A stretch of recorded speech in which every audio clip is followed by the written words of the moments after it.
영상에서는 간편장부, 복식장부 이 두 가지 차이점에 대해서 말씀을 드려보도록 할 텐데 간편장부 대상자라고 하면은 내가 굳이 복식으로 할 필요가 있을까? 혹은 복식장부임에도 불구하고 나 그냥 축의신고 하면 되는 거 아닐까? 라고 고민하시는 분들이 이 영상에 도움이 되실 것 같습니다. 첫 번째로 간편장부와 복식장부 이 두 가지 차이점에 대해서 말씀을 드려보도록 할 텐데 두 가지 공통점은 장부라고 하는 거예요. 내가 쓴 게 있어요. 번 게 있어요. 내가 구체적으로 어떤 금액에 얼마를 썼는지 그 성격에 따라가지고 지출을 명확히 입증할 수 있는 거라고 하면은 장부로 해가지고 소득 금액을 줄이는 방식이라는 거예요.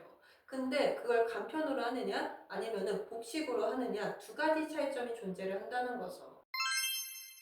간편장부 대상자의 경우에는요, 여러분들 어렸을 적에 어머니분들이 많이 쓰시던 그 가계부를 생각하시면 될 거예요.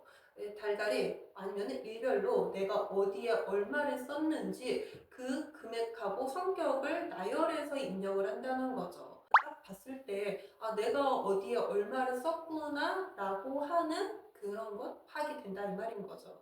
근데 더 나아가서 복식장부라고 하는 것은요, 이뿐만이 아니라 내가 어디에 얼마를 썼는지 그 내역을 관리하는 것뿐만이 아니라 썼어요. 그렇다고 하면 그걸 어떻게 썼어요? 내가 보통 예금으로 이체를 했어요? 아니면은 내가 카드를 썼어요? 현금영수증을 썼어요?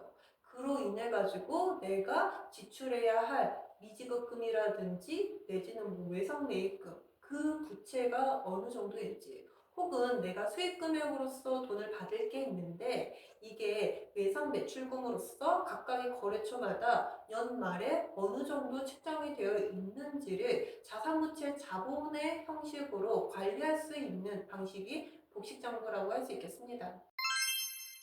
복식장부의 경우에는 재무상태표라든지 손익계산서와 같은 서류가 발급이 되는 거고 일반인 분들은 작성이 좀 힘든 편에 속해요. 전문적인 지식을 가지고 있는 전문가분들이 작성을 해야 된다는 게 일반적인 상식이라고 할 수 있겠습니다. 그렇다고 하면은 이러한 간편장부, 복식장부 내가 임의로 선택을 해가지고 신고할 수 있느냐? 그건 또 아니에요.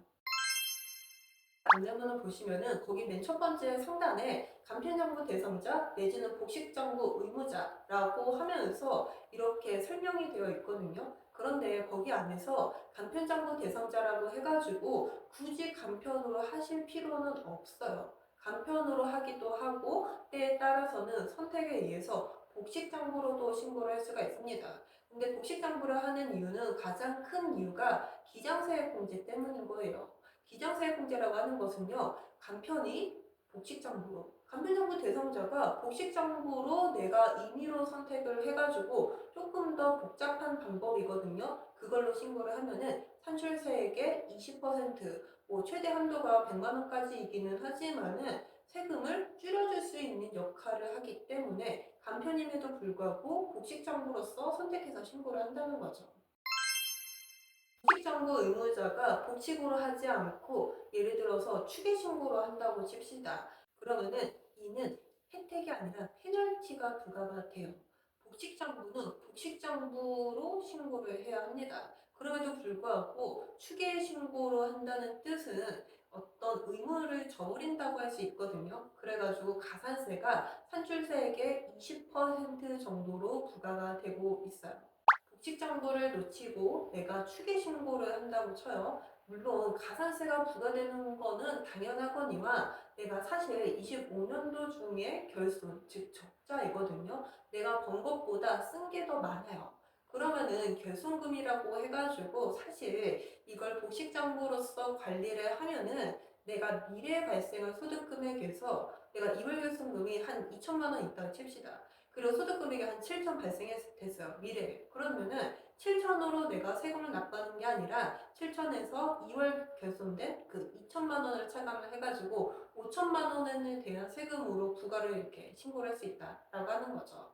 간편정보 대상자라고 하면은 그냥 단순히 다 간편으로 신고를 하면 되는구나 라고 생각하실 게 아니라 세무사와 이렇게 적절히 이렇게 상담을 통해 가지고 오히려 복식으로 하신다고 하면은 기장세액 공제 그리고 더 나아가서는 적자가 발생한 경우라고 하면은 이월결손금까지 고려를 할 수 있는 상황이다 보니까 복식으로 선택하시는 게 훨씬 더 여러분들의 세금 납부에 있어서는 훨씬 더 절세가 되는 상황이라는 거죠. 금융기관으로부터 대출을 실행을 하려고 해요. 그럴 예정이라고 하면은 일반적으로 금융기관에서 요청하는 서류라고 하면은 그 재무제표요. 재무상태표라든지 손익계산서 같은 것들. 근데 이 재무제표는 간편장부 신고했을 때는 출력이 안 됩니다. 복식장부로 신고를 해야지만 여러분들이 발급받을 수 있는 서류예요. 여러분들의 미래 향후 어떻게 사업이 진행이 되고 대출을 실행할 그럴 예정은 없는지 한번 꼼꼼하게 선택을 하신 다음에 복식으로 선택하시는 것도 나쁘지 않은 방법이라는 거죠.